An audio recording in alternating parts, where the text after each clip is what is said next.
সালামু আলাইকুম রহমতুল্লাহ। কুমিল্লা ভেদর বিল থেকে আপনাদের শুভেচ্ছা জানাচ্ছি। এই যে দেখুন ধান লাগানো হয়েছে আলহামদুলিল্লাহ। তো আমাদের এক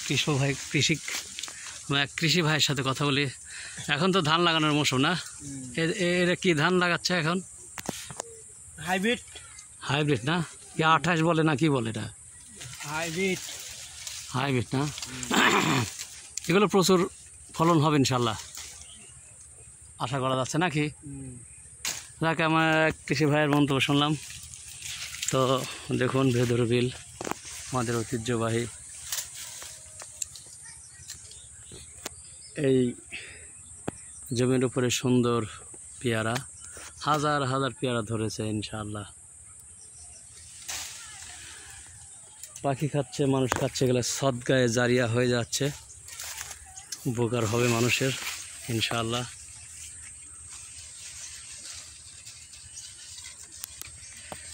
না কি বলো আতিকুল্লাহ? এগুলো পাখি খাবে, মানুষ খাচ্ছে, মানুষের উপকার হচ্ছে, ঠিক না? এটা সদগা জারিয়া হয়ে যাচ্ছে কিন্তু আলহামদুলিল্লাহ। তো অবশ্যই তো মাঠ প্রান্তর থেকে আপনাদেরকে শুভেচ্ছা জানাচ্ছি। আপনারা ভালো থাকবেন, সুস্থ থাকবেন এই কামনায়। আসসালামু আলাইকুম ওয়া রাহমাতুল্লাহ।